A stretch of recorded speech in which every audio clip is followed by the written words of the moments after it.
नमो अरिहंताणं नमो सिद्धाणं नमो आयरीयाणं नमो वच्छायाणं नमो लोये सव्यसाहुणं। बोलिए अनंत अनंत से परमेष्टि भगवान की जय। आदि ब्रह्मा आदिनाथ भगवान की जय। वर्तमान शासन महावीर भगवान की जय। आचार्य गणाचार्य विराग सागर जी महाराज की जय। आचार्य गुरु विश्व सागर जी महाराज की जय। अहिंसा में विश्व धर्म की भट्ट अकलंग देव स्वामी महाराज की जय। परम पूज्य मुनि से 108 अरजित सागर जी महामुनिराज की। परम पूज्य संस्कार दर्शक श्रवणी करनी यारिका गुरुमा 100 श्री माता जी की। चलें पढ़ेंगे एक साथ एक श्लोक पहले मंगलाचरण। मुक्ता मुक्ति के रूपोया कर्मि भी संविदादिना अक्षयं परमात्मानं ज्ञान मूर्ति नमामि तम्। दूसरा श्लोक। सोऽस्यात्मा सोऽप्योगोऽयं क्रमाद्धेतु फलावः सो यो ग्राह्यो ग्राह्यनाद्यन्ता यो ग्राह्यो ग्राह्यनाद्यन्ता स्थिति स्थित्युपत्ति व्यात्मका सोऽस्यात्मा सोऽप्योगोऽयं क्रमाद्धेतु फलावः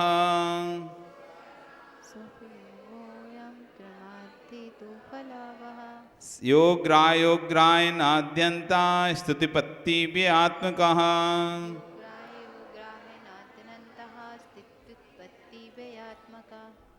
आज दूसरा श्लोक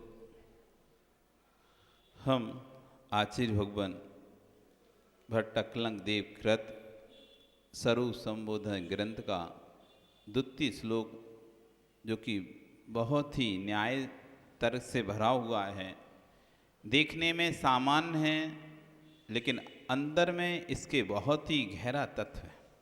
सोस्य आत्मा सा अस्ति आत्मा, जो ये आत्मा है, सा उपयोग अयम, यह आत्मा है, ये आत्मा है। ये शब्द में कुछ विशेष दिखाई दे रहा है आपको? इस पर पूरा जैन दर्शन खड़ा है। आत्मा है। भारत में ऐसे कई दर्शन हुए जो आत्मा के अस्तित्व को ही स्वीकार नहीं करते। तो आचार्य कह रहे हैं पहले ये स्वीकार करना पड़ेगा आत्मा है। जब तक ये स्वीकार नहीं करेंगे आत्मा है, तब तक पुण्य पाप बेकार, सब पूजा पाठ बेकार। आत्मा है, आत्मा के अस्तित्व को स्वीकार करना पड़ेगा आपको। आप मानते हैं आत्मा है? ना तो स्वर्ग दिखाई दे रहा, ना नरक दिखाई दे रहा, फिर ये कैसे कहें कि आत्मा मरने के बाद स्वर्ग नरक जाती? किस आधार पर कहेंगे हम?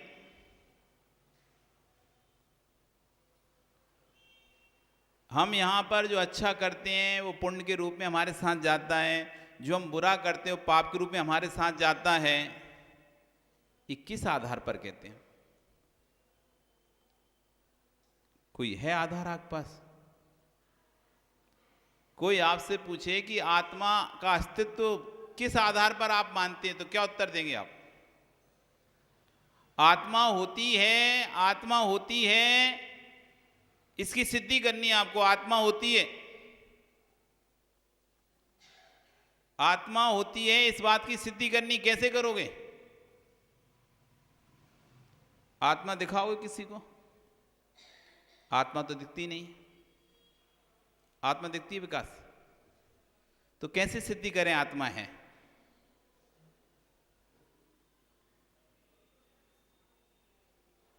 आत्मा है कैसे सिद्धि करें?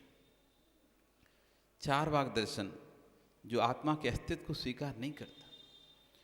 पंचभूत से मिलकर ये एक शक्ति, उसका सिद्धांत है कि भूत चतुष्क सिद्धांत है। अग्नि, वायु, आकाश जल, ये चार चीजें जब मिलती हैं तो एक शक्ति उत्पन्न होती है। जैसे मादकता, कौंदो, कौंदा होता है ना, कौंदा, वो महुआ, महुओं को जैसे सड़ाया जाता है तो सड़ने के बाद उसमें एक शक्ति उत्पन्न हो जाती है, मादक शक्ति। जिस शक्ति से वो किसी को भी मोहित कर लेता है, ऐसी उस दर्शन का मान्यता है कि भूत चतुष्क से एक ऐसी शक्ति जनरेट होती है, उस शक्ति से उस शरीर का निर्माण होता है। एक शरीर का निर्माण होता है, वो शरीर सब कुछ करता है, और जब एक समय आता है वो शक्ति विलीन होती है, वो शरीर भी विलीन हो जाता है, वापस भूत चतुष्क अपने आप में मिल जाते हैं। कोई आत्मा नाम की चीज नहीं है। सही है ना कि नहीं है? ये नए बच्चों को समझनी बहुत है। जब माँ अपने बच्चों से कहती जाओ बेटा मंदिर जाओ, थोड़ा पूजा पाठ कर लिया करो, आहार दे लिया करो, जिनवाणी सुन लिया करो, तो बच्चे बोलते आप ही जाओ। क्या होगा उससे? आप ही जाओ, जितना मंदिर जाना है आप जाओ, जितनी पूजा पाठ करनी है आप करो, जितना आहार करना है, जिनवाणी सुननी है आप सुनो। उससे होना क्या है? मरने के बाद किसने देखा स्वर्ग, किसने देखा मोक्ष? मजे करो, घूमो फिरो, खाओ पियो, ऐश करो। किसने देखा स्वर्ग, किसने देखा नरक? नरेश, आपने देखा स्वर्ग? आपने देखा नरक? तो मरने के बाद कहां जाओगे कैसे पता? पुण्य का फल स्वर्ग है, पाप का फल नरक है। हम कैसे किसी को सिद्ध करेंगे? जब तक आत्मा का अस्तित्व स्वीकार नहीं होगा तब तक पूजा पाठ व्यर्थ। पूजा पाठ किसके लिए? पूजा पाठ किसके लिए करते हैं आप? परभव के लिए। पूजा पाठ किसके लिए कर रहे हैं? परभव आपका अच्छा रहे, आने वाले भव में आप दुखी ना हो, पीड़ित ना हो, इसीलिए तो पूजा पाठ कर रहे हैं, धर्म ध्यान कर रहे हैं, संयम नियम का पालन कर रहे हैं। और आत्मा ही नहीं है तो फिर परभव कैसा? तो पहले आत्मा की सत्ता को स्वीकार करना पड़ेगा, सामने वाले को आत्मा की सत्ता स्वीकार कराना पड़ेगा आपको। तब ही तो, जब वर्तमानी भूत भविष्य स्वीकार नहीं करें तो वर्तमान भी नहीं होगा। आत्मा के अस्तित्व को स्वीकार करना है। सो आत्मा अस्ति।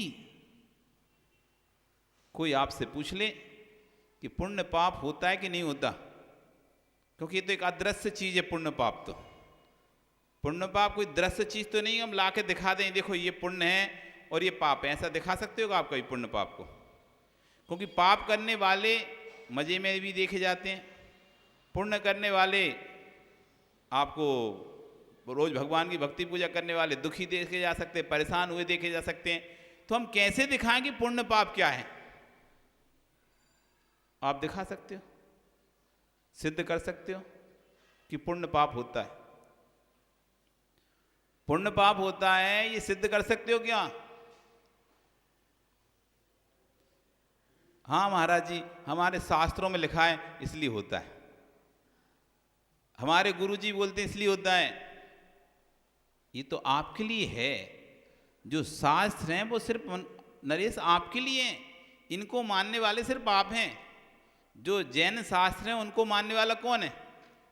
जैन व्यक्ति। जो भगवान है उनको मानने वाला जैन व्यक्ति, जो गुरु है उनको मानने वाला जैन व्यक्ति। लेकिन जो दूसरा व्यक्ति है जिसे आपके देव शास्त्र से कोई मतलब नहीं है, वो पूछ रहा है आपसे पुण्य पाप होता है कि नहीं होता।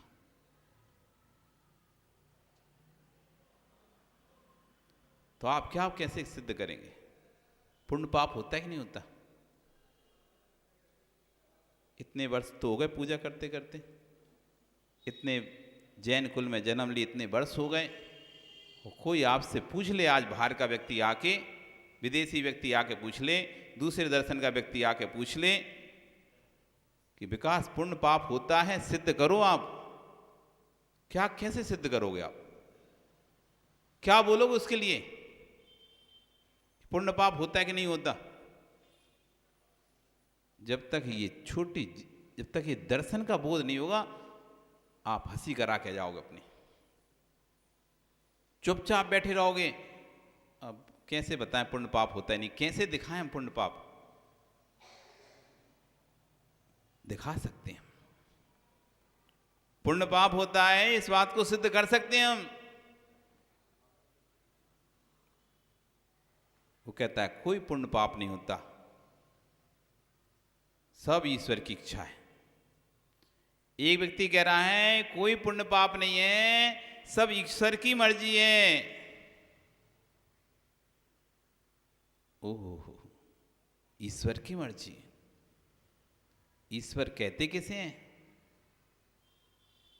जो सबके लिए इष्ट होता हो ईश्वर होता है। जिसके अंदर राग द्वेष नहीं होता वो ईश्वर होता है। आप कहते पुण्य पाप नहीं है, तो ये बताइए ये जगत में विविधताएं क्यों दिखाई दे रही हैं? कोई गरीब, कोई अमीर, कोई छोटा, कोई लूंगड़ा, कोई लंगड़ा, कोई बहरा, कोई अंधा। ये जगत की विविधताएं किस कारण से दिखाई दे रही हैं? क्या ईश्वर ने इनको लूला लंगड़ा बनाया, गरीब बनाया, अमीर बनाया, सुंदर चेहरा दिया या कुरूप चेहरा दिया? ईश्वर ने इनके साथ भेदभाव किया है? यदि कहता है ईश्वर ने भेदभाव किया है, तो ऐसी बस को क्या माने जो हमारे जैसा राग देश करता है?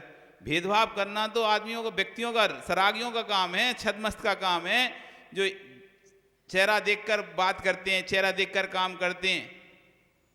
तो ईश्वर तो राग द्वेष से रहित है, तो ये तो कह नहीं सकते कि ईश्वर ने किया है ये सब। फिर अरे जो जैसा कर्म करेगा वैसा फल मिले, जो जैसा कर्म करेगा, बस यही बात पकड़ ली। जो जैसा कर्म करेगा वैसा फल मिलेगा। पुण्य पाप नहीं दिखाई दे रहे, लेकिन पुण्य पाप के फल तो दिखाई दे रहे हैं। फल से कारण का बोध होता है। आपने मां अच्छा सब ला के रख दिया आपके लिए, और जब आपसे भोजन बनाने को कहा और आपने भोजन बना के रख दिया, और जैसे ही भोजन किया तो सब, कोई थूक रहा है, कोई फेंक रहा है, तो समझ में नहीं आता कि इस मां को भोजन बनाना नहीं आता। ऐसी मोटी मोटी रोटी बना के रख दी तुमने, कड़क सी, वो जैसे ही आप सामने दिखाओगे, सामने वाला समझ जाएगा इसको रोटी बनाना नहीं आता। कहा तो है नहीं आपने कि हमें नहीं आता, लेकिन आपके कार्य को देखकर, फल को देखकर कारण का बोध होता है कि नहीं होता?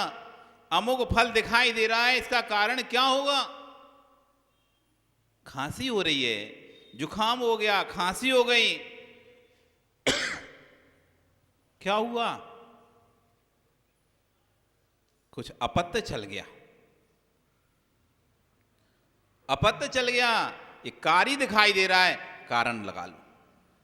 व्यक्ति को बुखार आता है, बुखार, बुखार कोई बीमारी नहीं है, बुखार कोई बीमारी नहीं है स्वतंत्र।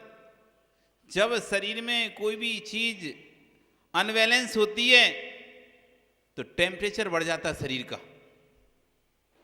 वो शरीर का टेम्परेचर आपको बता रहा है कि शरीर में कुछ अनबैलेंस हो चुका है, कार्य दिखा रहा है। बुखार, गर्म होना, शरीर का गर्म होना कार्य है, ये कार्य है। कार्य देखकर पता कर लिया कि कौन सा कारण, अरे आज हमने अमुक वस्तु खा ली थी, इस कारण से बुखार आ गया। आज ठंडी में ज्यादा हम पानी में भीग गए, इसलिए इस कारण से आज हमको बुखार आ गया। कार्य से कारण का बोध हो गया। ऐसे ही कोई व्यक्ति कहे कि पुण्य पाप होता है कि नहीं होता? पुण्य पाप तो हम नहीं दिखा सकते, लेकिन पुण्य पाप के फल जो हैं वो हम दिखा रहे हैं आपको, कि जगत में जितनी विविधताएं दिखाई दे रही हैं, कोई गरीब है, कोई अमीर है, कोई धनी है, कोई निर्धन है। ये धनी निर्धन बना कैसे? तो कहेंगे नहीं नहीं, अपन ईश्वर ने बनाया, यदि ईश्वर को कर्तृत्व बनाते हो तो ईश्वर तो रागी देशी हो जाएगा। और यदि ईश्वर को कर्तृत्व बनाते, अपने अपने कर्म से व्यक्ति बना हुआ है, जिसने जैसा कर्म किया था उसको वैसा फल मिला। यदि आप कहते हो फिर आपको आत्मा के अस्तित्व को स्वीकार करना पड़ेगा, क्योंकि जो आत्मा करेगी वही तो फल को प्राप्त करेगी। आत्मा को स्वीकार करना पड़ा। जब आत्मा को स्वीकार किया, उसका फल दिखाई दे रहा है। गरीब है, ये किसका फल है? ये पाप का फल है। ये अमीर है, ये पुण्य का फल है। वो आत्मा जिसने पूर्व भव में कर्म किए थे, भाई इस भव में फल को प्राप्त कर रही है। इसलिए जो हम करते हैं, इसलिए ये मत सोचो कि आप करते हो आपको फल नहीं मिलेगा। कुछ भी आप जो कर रहे हो, आप यदि आप जैन हैं तो इस बात को बिल्कुल दिमाग में सेट कर लो, जो आप कर्म कर रहे हैं उन सब का फल नियत मिलने वाला है आपको। सो आत्मा अस्ति, क्योंकि आत्मा अस्तित्व है। आत्मा कभी नाश को प्राप्त होने वाली नहीं है। आत्मा अविनश्वर है। इसलिए दूसरे के राग में हम कितने भी पाप कर लें, उसके फल हमको ही भोगने पड़ेंगे। आप चाहे बेटों के राग में पाप करो, चाहे बेटे के पिता के राग में पाप करो, किसी के भी राग में पाप करोगे तो नरेश फल तो तुमको ही भोगना। सो अस्ति आत्मा, एक एक शब्द में एक एक दर्शन का खंडन कर रहे हैं। सो अस्ति आत्मा, आत्मा होती है। और कैसी होती है? सोपयोगो हम, उपयोग से सहित होती है। अब यहां दूसरा दर्शन खड़ा हो गया, वैशेषिक दर्शन खड़ा हो गया, जो आत्मा को उपयोग से रहित मानता है। सांख्य दर्शन, जो आत्मा में ज्ञान गुण नहीं मानता, पृथक मानता है। नहीं, सोपयोगम, उपयोग से सही होती, ज्ञान दर्शन उपयोग वाली होती आत्मा। प्रत्येक आत्मा अपने ज्ञान दर्शन से युक्त होती है। तीसरा दे दिया, क्रमा हेतु फलावहा, क्रम से उसके हेतु और उसके फल को भोगने वाली होती है। जो आप करेंगे उसका फल आपको भोगना है। आप ये मत कहो कि सामने वाला हमको परेशान कर रहा है, दूसरा व्यक्ति हमको परेशान कर रहा है। हमारी भाषा होती है वो व्यक्ति हमको परेशान कर रहा है, वो व्यक्ति परेशान नहीं कर रहा। आत्मा है, आत्मा ज्ञान दर्शन वाली है, कर्मों को करने वाली है, तो कर्म को भोगने वाली भी आत्मा ही है। जो परेशान कर रहा है वो आपको नहीं कर रहा, आपका कर्म ही आपको परेशान कर रहा है। क्योंकि कर्म आपने किया था तो फल भी आपको मिलेगा। सोच से आत्मा क्रमा हेतु फलाभा, क्रम से कारण और उसके फल को भोगने वाली है। योग ग्राह्यो अग्राह्य नाद्यंता, ग्रहण करने वाली आत्मा, ग्रहण नहीं करने वाली आत्मा। ये आत्मा ग्राह्य भी है, अग्राह्य भी है। न्याय के शब्द हैं, थोड़े से कठिन है, अभी जब व्याख्या चली उसकी सरल तो आपको समझ में आएगा। योग ग्राह्य अग्राह्य, ग्राह्य भी है अग्राह्य भी है। और कैसी है? नाध्यनंता, अनादि अनंत है। आत्मा कभी नष्ट नहीं होने वाली। कब से आत्मा? अनादि से है। कोई भूत चतुष्क उत्पन्न नहीं हुई है और कोई भूत चतुष्क में विलीन नहीं होगी। अनादि से है और कब तक रहेगी? अनंत तक रहेगी। और कैसी है? स्थिति उत्पत्ति व्यात्म का, स्थिति उत्पत्ति और व्यय त्रयात्मक रूप है आत्मा, 3 रूप है आत्मा। इस तरह से यहाँ पे आश्रय वन ज्ञान दर्शन उपयोग वाला है आत्मा, क्रम से कारण से फल को भोगने वाला है आत्मा, ग्रहण करने योग्य है आत्मा, अग्राह्य है आत्मा, अनादि अनंत है आत्मा, उत्पाद भय ध्रुव से युक्त है आत्मा। ये जीवित शरीर में वर्तमान आत्मा होती है। अब आचार्य भगवान सब कह रहे हैं, ये स्वरूप संबोधन ग्रंथ है। कौन सा ग्रंथ है ये? स्वरूप संबोधन ग्रंथ है। जिस दर्पण पर मिट्टी है, धूमिल है, धूल चढ़ी है, उस दर्पण पर चेहरा दिखाई नहीं देता। ये ग्रंथ कौन समझ पाएगा? आचार्य भगवान क्या कह रहे हैं कि जैसे कोई दर्पण है, दर्पण पे तेल लगा दिया आपने, तेल लग गया दर्पण पे और आप चेहरा देखने जाओ तो क्या चेहरा दिखेगा? धूल लग गई, आप चेहरा देखने चाहे तो चेहरा दिखेगा? नहीं दिखेगा, नहीं दिखेगा। जैसे किसी दर्पण पर धूल लग जाती है, तेल लग जाता है तो चेहरा दिखाई नहीं देता।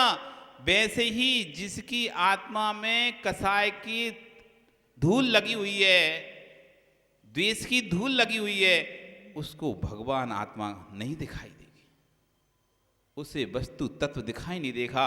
पहले उसको अपने कसाय भाव को उतारकर अलग रखना पड़ेगा। जो भी तुम्हारी मान्यताएं हैं, जो भी तुम्हारी सोच है, पहले वो अलग करो। क्योंकि आपके दिमाग में क्या भरा है, आचार्य भगवान कह रहे हैं पहले वो अलग करो, तब जाके तुम्हें वस्तु का स्वरूप बोध होगा, वस्तु की व्याख्या, वस्तु संता का मालूम होगा।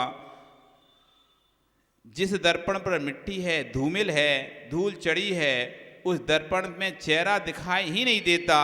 जिस जीव के अंदर अंतस में, जिस जीव का अंतस पवित्र है, निष्कलन मार्ग पर चल रहा है, वही पुष्कल मोक्ष मार्ग का कथन कर सकता है। उसको ही मोक्ष मार्ग का कथन समझ में आएगा, बाकी अन्य जीवों को नहीं आएगा।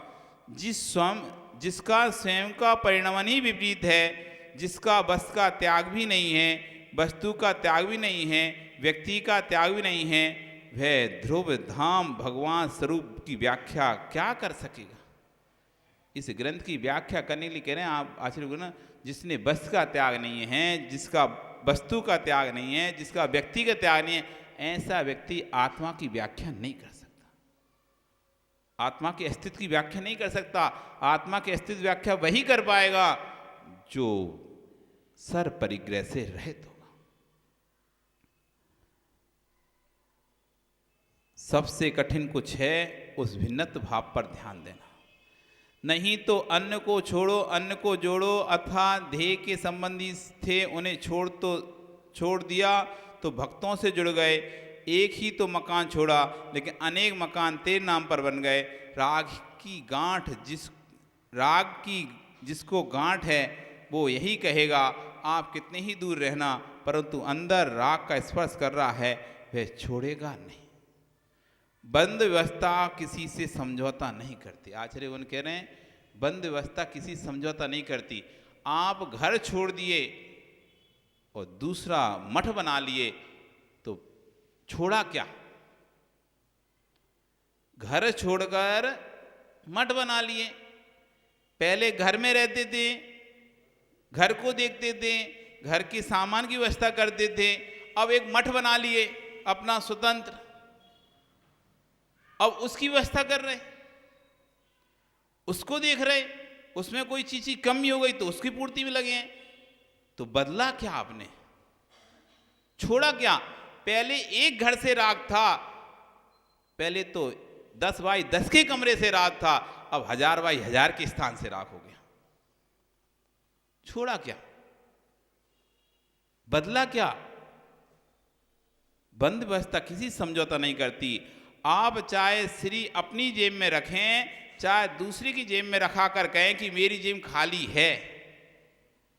आप चाहे अपने जेब में पैसे रखें, अथवा नरेश तुम महेश की जेब में पैसा रख के कहो हमारे तो खाली है जेब, देख लो, हम तो परिग्रह रखते नहीं है। तो आचार्य भगवान कह रहे हैं चाहे अपनी जेब में रखे रहो, चाहे दूसरे की जेब में रखो, चाहे बैंक में रख दो, लेकिन बंद व्यवस्था कहेगी परिग्रह तो तुम्हारा ही है। बंद व्यवस्था क्या कहेगी? भले तुम अपने पास नहीं रख रहे, अपनी जेब में नहीं रख रहे, पड़ोसी की जेब में रख दिए तुमने अपने पैसे। जैसे कपड़ा बदलने के समय जाते हो ना तो चेंज करते तो क्या करते हो? अपने मोबाइल दूसरे के पास रख देते हो, अपना पर्स दूसरे को दे देते हो, तो उस समय तुम परिग्रह से रहित हो जाते हो, मोबाइल से रहित हो जाते हो। तो मोबाइल के परिग्रह का दोष आपको नहीं लगेगा कि लगेगा? लगेगा नहीं लगेगा? पर परिग्रह तो है ही नहीं है, परिग्रह तो आपके पास है नहीं है।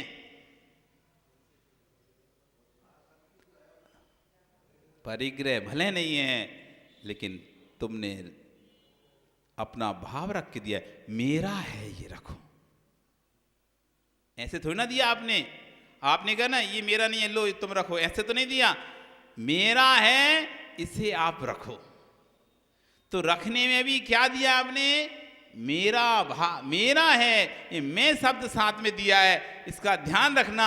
ये मेरा पर्स है, ये मेरा मोबाइल है, इसका ध्यान रखना खो नहीं जाए।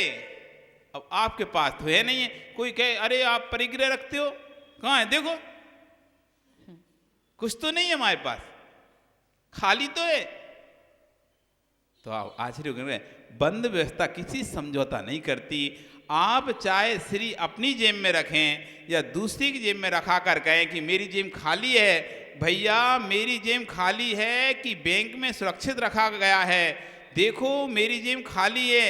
ये भोलेपन के बैराग को करते करते पंचम काल में आ गए। ऐसा बैराग दिखाते दिखाते आचरण करे पंचम काल में आ गए। यही हम तो नहीं रखे, हम तो नहीं रखे। अरे तुम भले नहीं रखे, पर कहीं तो तुम्हारा ही रखा है। जहां भी रखा है वहां किसका रखा है? तुम्हारा ही रखा है। दुनिया भले कह देगी तुम्हारे पास नहीं है, लेकिन कर्म कहेगा भले तुम्हारे पास नहीं है, लेकिन जहां भी है वो तुम्हारा ही है। जहां भी है, चाहे अपनी जेब में रखा हो चाहे दूसरी जेब में रखा हो। देखो घुमावदार ये बैराग की भाषा है। मेरी जेब खाली है, मैं तो नहीं रखता ना, मैं तो नहीं रखता, मैं तो नहीं रखता ना, तू तो गिनता भी नहीं है, मुनीम गिनता है, तू तो हिसाब भी नहीं करता। ओह विश्वास रखना, वस्तु साथ में हो तो बंद हो ऐसा कोई नियम नहीं है। वस्तु तुम्हारे साथ होगी तभी बंद होगा, ऐसा कोई नियम नहीं है। वस्तु साथ रखेगा वहां तो बंद होगा ही होगा। वस्तु साथ नहीं है, परंतु जो वस्तु के साथ है, वस्तु साथ रखेगा वहां तो बंद होगा ही होगा। बस वस्तु साथ में नहीं है, परंतु जो वस्तु के साथ है वह निर्बंध हो ही नहीं सकता। वस्तु के साथ हो मैं तो नहीं रखता, परंतु वस्तु के साथ है, वस्तु के साथ में तो नहीं रखता, लेकिन वस्तु के साथ मतलब भावों से उस वस्तु के साथ है, राग से उस वस्तु के साथ है। वस्तु साथ में नहीं है, वस्तु के साथ है तो भी बंद होगा। कोई व्यक्ति भूमिगत स्वर्ण मुद्राओं को अपनी जेब में 24 घंटे लेकर नहीं घूमता। अहो कितना घोर आश्चर्य, जमीन पर रखे सोने से हाथ लगाओ तो वह ठंडा मिल सकता है, लेकिन अहो गर्मी इसकी अधिक है कि भैया वह तो किसी की बात ही नहीं करता।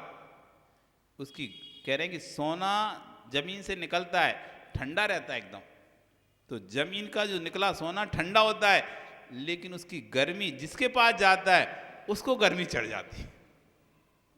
अब वो सीधे मुंह बात नहीं करता। पैसा तो ठंडा है, आप देख लो अभी भी आप जाके पहले सिक्के आते हैं, सिक्के उनको हाथ लगाओ एकदम ठंडे रहते थे। मुद्रा ठंडी है, धातु ठंडी है, लेकिन उसकी गर्मी धातु में नहीं है, धातु बान में है। इसलिए मुद्रा भले हाथ में नहीं है, सोना भले महेश जी आपके पास नहीं है, मत पहनो, लेकिन अंदर उसकी गर्मी में मेरे पास सोना है, मेरे पास पैसा है, उसकी गर्मी अंदर है कि नहीं है। तो साथ हो जरूरी नहीं है, कोई वस्तु तुम्हारे पास हो जरूरी नहीं है। तुम यदि वस्तु के साथ हो तो भी कर्म का बंध हो रहा है।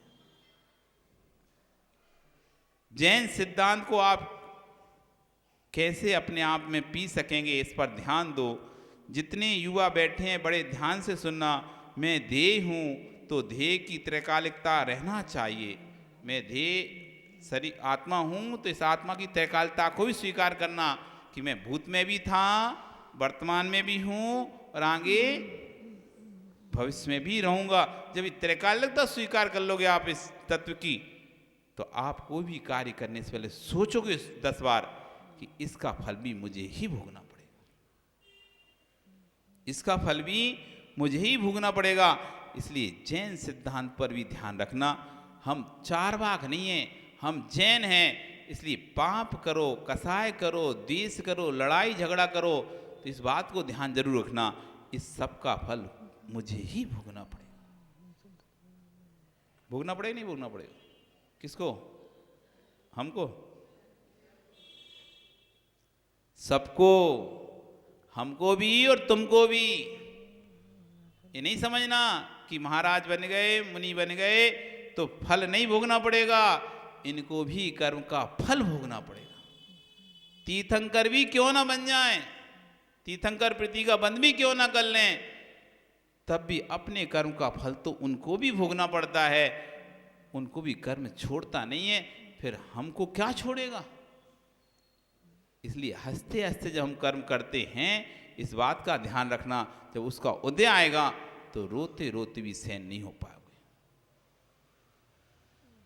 इसलिए किसी से ज्यादा द्वेष मत रखना, किसी से ज्यादा द्वेष मत रखना और किसी से ज्यादा राग मत रखना, क्योंकि दोनों ही स्थिति खतरनाक होती है। ज्यादा राग सुकुमाल की माँ ने रखा था तो मर के तिरंचनी बन गई, तिरंचनी बन गई।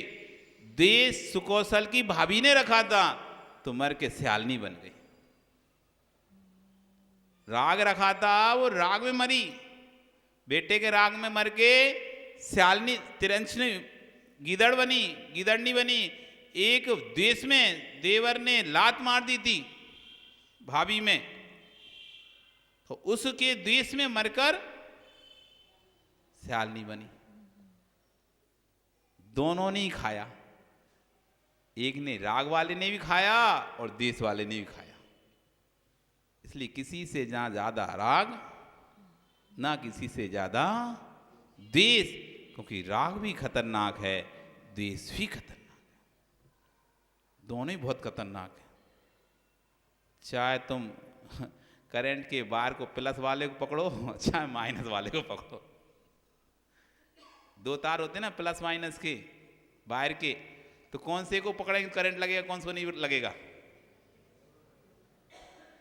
एक में जबकि करंट है और एक में न्यूट्रल है, लेकिन दोनों को पकड़ोगे झुंझुनी आएगी नहीं आएगी, करंट लगेगा नहीं यार, तो अब चेक करके देखना कौन से में लगता है कौन से नहीं करता।